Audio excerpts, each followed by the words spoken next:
E aí galerinha, tudo bem com vocês? Olha só gente, hoje a gente vai dar continuidade nos nossos assuntos, né? A gente começou a nossa aula na semana passada, né, através dos vídeos, falando aí sobre algumas das características importantes do nosso país, né? A gente já vem falando há algum tempo sobre a questão do relevo, questão do clima, a influência das massas de ar. A gente também falou sobre a questão, né, da nossa hidrografia, né? A gente falou de como funciona, né, o nosso sistema, principalmente aí da questão das bacias hidrográficas, o funcionamento do litoral brasileiro como um todo. A gente também trouxe em aula, a gente falou sobre a questão da região Nordeste, né, ser totalmente banhada pelo litoral e a importância que isso tem, né? E eu estou fazendo um apanhado ligeiro para que a gente possa relembrar algumas coisas, né? A gente falou aí sobre a questão, né, da possibilidade da exportação de produtos, né, já que o Brasil, né, possui todo o seu litoral navegável, né? A gente falou aí sobre a questão da possibilidade da área portuária, né, da existência das áreas portuárias, que inclusive aqui na região de Alagoas nós temos, né, aqui na cidade de Maceió, né, um porto. Ele basicamente ele serve para transporte de mercadorias, né, não é um porto para embarque e desembarque de pessoas, mas essa zona portuária ela é extremamente importante exatamente por essa configuração, né, e a importância, né, de se ter esse deslocamento de mercadorias, né. Uma outra coisa importante para a gente lembrar quando a gente fala sobre o litoral brasileiro é que no nosso país, né, a gente tem uma possibilidade de produção de petróleo, né, gigantesca, principalmente, né, para quem lembra, a gente falou sobre a questão, né, da zona chamada de zona do pré-sal, né, onde a gente tinha aí um petróleo que estava guardado naquela área, né, e o governo acabou encontrando, né, através da Petrobras, acabou encontrando essa área de pré-sal, né, com bacias de petróleo que podem suprir a necessidade do Brasil e de vários países durante muitos anos, né. Então o Brasil tem esse potencial, né, de produção, né. Além disso, né, nós vamos também, quando a gente fala sobre a questão do litoral brasileiro, a gente também precisa lembrar, né, uma característica importante de que nosso país ele é muito rico aí pela questão das belezas, né? A riqueza do nosso litoral, principalmente o litoral nordeste do Brasil, né, fazem com que o nosso país ele tenha características únicas. Então, basicamente o Brasil e a região litorânea nordeste, né, possuem um dos litorais mais bonitos do planeta, né? Sendo que aqui no Nordeste a gente vai ter ali que a gente vai chamar de Caribe brasileiro, tá certo? Então são algumas características aí, né, da questão litorânea, é claro, sem esquecer, por exemplo, de coisas mais naturais como as áreas de mangue, né? O mangue é considerado como um berçário natural da vida marinha e é através do mangue, né, que a gente vai ter uma área de reprodução, né, das espécimes, né, de animais, algumas espécies de animais. E uma característica importante de falar da área do mangue é que a vegetação contida nessas áreas possui um tipo de raiz bem diferenciado, porque nesse caso especificamente, né, na área de mangue nós vamos encontrar raízes aéreas. Para que servem essas raízes aéreas? Essas raízes elas saem do solo, elas deixam uma ponta no solo, sendo hidratada pela água, mas o resto está fora. Para quê? Para que essa planta possa respirar, né? Se todas as raízes estiverem embaixo do solo, a planta vai morrer afogada. Então ela acaba criando essa ideia. E essas raízes, né, para fora, dentro da área dos mangues, essas raízes aéreas, elas vão servir de área de proteção para algumas espécimes, né, de animais, né, que vão se reproduzir nessa área, certo? Então a área de mangue é considerada como um berçário natural da vida marinha, tá? E por que eu coloquei isso? Porque a partir de agora a gente vai falar sobre a questão, né, das paisagens vegetais. Quando a gente fala sobre paisagem vegetal, a gente pode chamar simplesmente de vegetação brasileira, tá? Pode chamar de paisagem vegetal, ou também pode chamar de domínio, né, morfoclimático, né? O Brasil, a gente tem aí basicamente 6, né, grandes paisagens, e nesse caso especificamente, por que ele fala de ser uma área de domínio? Porque na verdade ele está dizendo que graças a um determinado clima de uma determinada região, certo? Vai se desenvolver uma vegetação extremamente forte, e essa vegetação ela vai se diferenciar das outras, tá certo? Então, por exemplo, no texto que vocês têm aí em cima tem aí, ó, Brasil, país tropical de grande extensão territorial, apresenta uma geografia marcada por grande diversidade. A interação e a interdependência entre os diversos elementos da paisagem, relevo, clima, vegetação, geografia, solo, fauna, né, e outras coisas, explicam a existência dos chamados domínios geoecológicos. Então perceba que ele está falando sobre uma estrutura, né, um conjunto de coisas que vai levar a essa área de domínio, né? E aí, é claro, quando ele traz isso aí, ele já mostra que nós temos aí 6 grandes paisagens naturais que a gente vai chamar de domínios. É o domínio amazônico, das caatingas, cerrado, mares de morro, araucárias, e o domínio das pradarias. Então vamos lá, né? Para a gente ter uma ideia melhor, a gente vai falar um pouquinho sobre cada uma delas. E aí a gente começa com a questão do domínio amazônico. Então tem aí, domínio amazônico. Domínio geológico amazônico apresenta um relevo formado essencialmente por depressões. Então perceba que ele já começa a falar sobre a questão do relevo da localidade, né? E é claro, esse relevo aí ele se dá, né, por características específicas. Ele vai trazer aí, ó, essencialmente por depressões, originando os baixos planaltos e as planícies aluviais. Então, se ele traz baixos planaltos, ele está falando de uma área plana, mas que não tem uma estatura, uma altura elevada, né? E também vai falar de áreas que são inundadas facilmente, quando ele fala aí sobre a questão das planícies aluviais, tá certo? Dentro dessa região nós vamos encontrar várias áreas de serra, tá certo? Né? Então ele vai dizer, ó, dentre as serras podemos citar Parima, Pacaraima, né? Surucucu, tá? Então o que acontece? Quando ele traz essa ideia, né? Existem várias outras, né? Ele traz que esse tipo de serra vai ser criado nessa região. E só para lembrar aqui rapidamente, né, quando ele traz aí a região de Pacaraima, a gente está falando aí daquela área que faz o Brasil ter fronteira direto com a Venezuela, tá certo? Nessa região amazônica a gente vai ter um clima equatorial, e aí o que é que vai acontecer? Nesse clima equatorial, a gente está dizendo que essa região é a região mais quente, tá? A região mais quente. Então, se a região é mais quente, o que acontece? Como a gente está falando de uma área de vegetação onde existe, né, o maior rio ou a maior bacia hidrográfica do mundo, o que vai acontecer aí? Se é uma área quente, né, é uma área que também vai ser úmida, ou seja, é quente, essa água desse rio vai evaporar e vai ocasionar diversas chuvas, tá certo? O texto ele continua dizendo aí, a bacia amazônica, né, é a principal bacia, né, dessa área, né, e ela possui vários afluentes aí, tá? E quando ele traz isso aí, ele já traz de um lado o Rio Negro, né, e do outro lado ele continua essa ideia, né, e ele vai trazer aí o Rio Juruá, né, Tapajós, Xingu e tantos outros. Então isso é só para a gente entender qual é a importância desse domínio. Também entender como é que funciona a hidrografia dentro do domínio amazônico, tá certo, gente?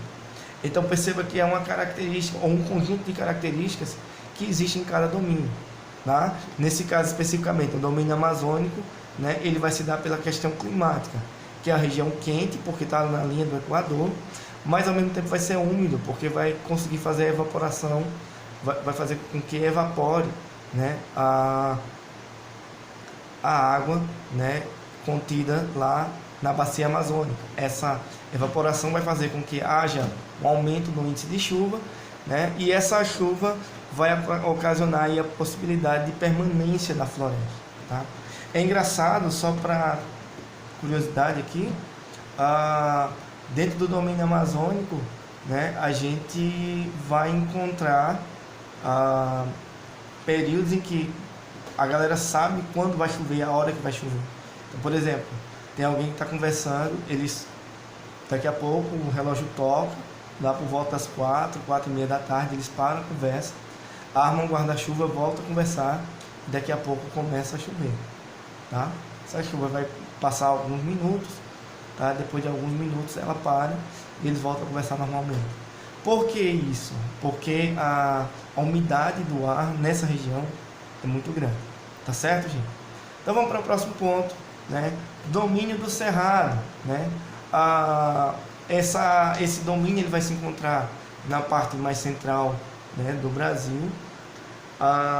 Você vai encontrar nessa região aí uma questão muito voltada à agricultura, tá certo? Porque a região do Cerrado ela é muito boa, já que ela possui muito planalto, tá certo? Nessa área você vai encontrar muitas árvores de pequeno porte, tá? Isso é interessante, tá? Porque mesmo que a gente vá encontrar, né, essas árvores de pequeno porte, né, a gente vai também perceber que essas árvores possuem uma raiz mais profunda. Por quê? Porque muitas das vezes essas áreas têm uma dificuldade muito grande, né, na questão da água. Então as plantas precisam ter uma raiz mais profunda, tá? Uma outra coisa que você vai encontrar dentro do domínio do cerrado é a questão da produção de carvão vegetal, tá? Esse carvão vegetal é aquele carvão que se usa geralmente para fazer churrasco, tá? Não é aquele carvão combustível, aquele outro é carvão mineral, tá certo? Esse domínio do cerrado aí, ele ocupa aí grande parte do Brasil, certo? Isso eu falo porque como é na região central, então ele acaba envolvendo, de certo modo, uma pequena parte de cada região, né? Então você vai perceber, né? O próprio texto vai dizer, abrangendo não somente região centro-oeste, mas também trecho de Minas, né? Bahia, Maranhão, Piauí. Então você vai perceber que ele vai atingir outras áreas, tá certo? O clima nessa área é tropical, né? Semi-úmido. Uma característica importante, né? Porque o nosso país quase que todo ele vai ter clima tropical, tá certo? E ele vai ter essa fragmentação. Por que é chamado de clima tropical? Porque o Brasil, né, tá dentro dos trópicos. E aí você precisa lembrar daquela música, né? Moro no país tropical, abençoado por Deus, bonito por natureza. Por que ele coloca isso? Porque o Brasil está contido nesses trópicos, né? Trópico de Câncer e Trópico de Capricórnio. Beleza, gente? Continua aí, domínio das caatingas. Esse domínio é um domínio onde nós estamos inseridos, né? É esse domínio aqui dessa região mais ao nordeste, né? Essa área mais ao nordeste. O que acontece? É um domínio de área seca, tá? Né? Então, o que é que você vai encontrar aí nessa região? O clima ele é mais voltado ao semiárido, é o clima seco, né? Ele é porque semiárido, porque é o clima quase desértico, né? É um clima região onde há pouca chuva. As chuvas são basicamente irregulares, né? E a gente também vai encontrar nessa região aí, né, uma vegetação adaptada, né, a essa dificuldade de chuva. Então é por isso que a gente tem aí domínio de caatinga. Essa vegetação basicamente ela é a única vegetação que é 100% brasileira. Só existe no Brasil, não existe em outras regiões. No domínio de caatinga, gente, o que acontece? As plantas, elas não... Como é que eu posso dizer? Elas acabam dispensando a existência de folhas para que ela possa sobreviver, tá? Então elas possuem raiz muito profunda, tá? E elas não possuem folhas, Por que isso? Ela vai possuir aquela vegetação, aqueles galhos secos e espinhosos. Por que isso? Isso é para que as plantas possam sobreviver, tá?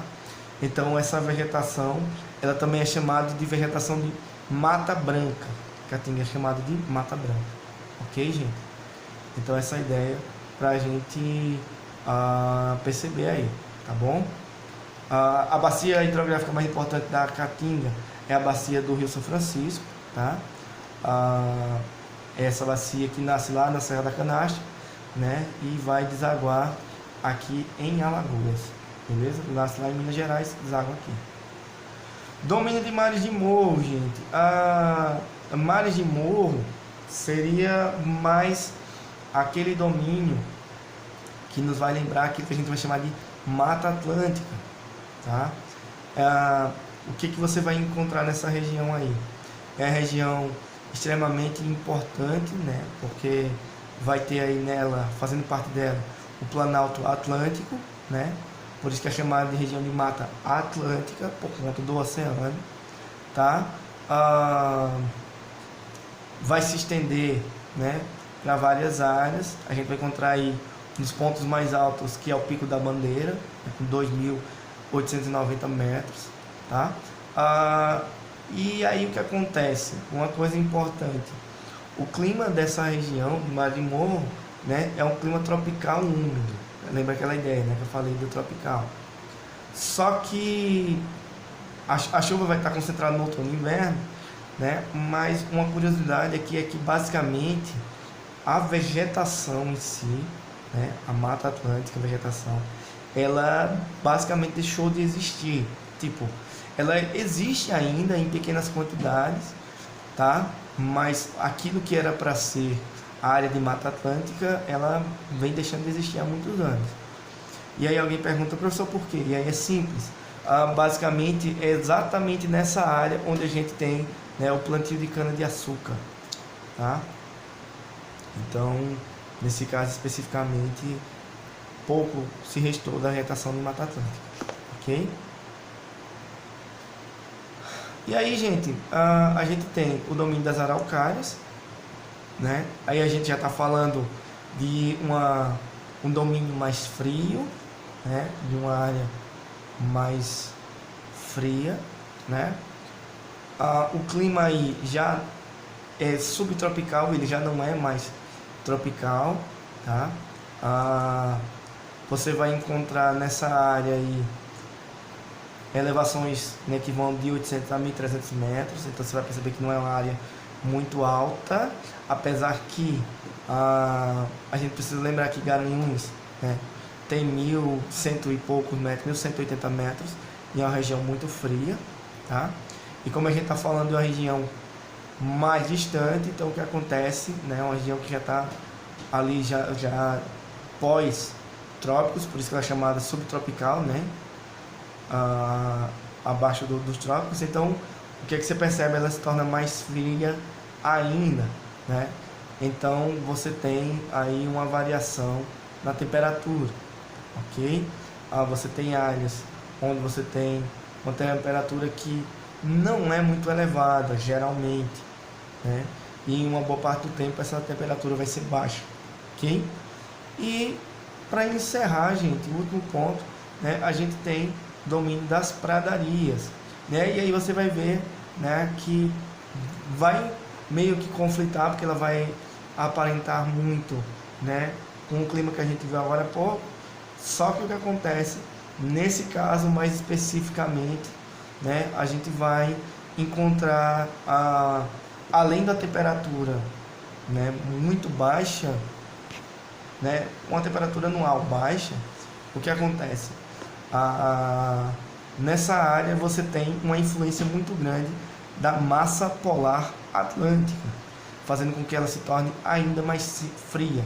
Então nessa região, gente, é a única região do país, né, em que você vai ter a possibilidade de nevar, tá? E não é granizo, é neve mesmo, tá? Porque nessa região as temperaturas elas podem, em determinado período do ano, ser abaixo de zero, tá bom? Olha só, gente, então vou encerrando por aqui, ok? Qualquer dúvida que vocês tiverem, a gente pode tirar na nossa aula presencial, certo? Então dá uma olhada no material, dá uma olhada no que a gente falou aí, tá? Observa aí a formação vegetal de cada área, né? Perceba que a gente falou sobre cada vegetação de cada região, cada domínio, né? Então dá uma olhadinha, dá uma lida no livro, tá? Responde as questões que estão lá no livro e na próxima aula a gente tira a dúvida, beleza? Galera, curta o vídeo aí, né? Compartilha, se inscreve no canal da escola, beleza? E até a próxima, pessoal. Valeu!